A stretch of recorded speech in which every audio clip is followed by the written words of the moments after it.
বাঁকুড়ার বীজ উৎসবে এক অনন্য দৃশ্যের সাক্ষী থাকলেন উৎসব প্রেমীরা।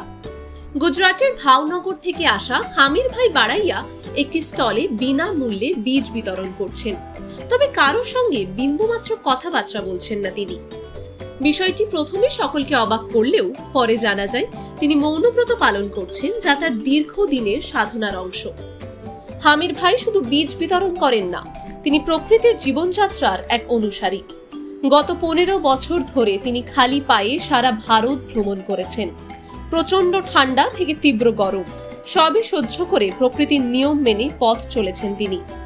সপ্তাহের নির্দিষ্ট দিনে মৌনব্রত পালন করেন আর সম্পূর্ণ জৈব পদ্ধতিতে তৈরি খাবার গ্রহণ করেন।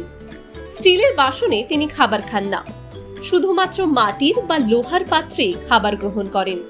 তাই নিজের সঙ্গে শুকনো কিছু খাবার নিয়ে দেশ ভ্রমণে বের হয়ে যান তিনি। এই উৎসবে হামির ভাই এসছেন হরিয়ানার লালুর সঙ্গে। যখন কেউ তার স্টলে আসছেন, লালুই তাদের সঙ্গে কথা বলছেন। হামির ভাই এনেছেন বিভিন্ন ধরনের সুদৃশ্য লাউ ও অন্যান্য বীজ, যা তিনি বিনামূল্যে বিতরণ করেন। সপ্তাহে 2 দিন উপবাসও করেন তিনি, শরীর ও মনের শুদ্ধতার জন্য। যখন গোটা বিশ্ব জৈব বিরোধী খাদ্য অভ্যাসের দিকে এগোচ্ছে, তখন হামির ভাই প্রকৃতির পথে ফিরে যাওয়ার এক জলজান্ত দৃষ্টান্ত। মাটির সংস্পর্শে থাকা, বৈদিক নিয়ম মেনে আহার গ্রহণ করা এবং মৌনব্রতের মাধ্যমে চিত্তশুদ্ধির এক নতুন ভাবনা নিয়ে এগিয়ে চলেছেন তিনি। বাঁকুড়ার বীজ উৎসবে তাই হামির ভাই শুধু একজন বিক্রেতা নন, এক রঙিন চরিত্র।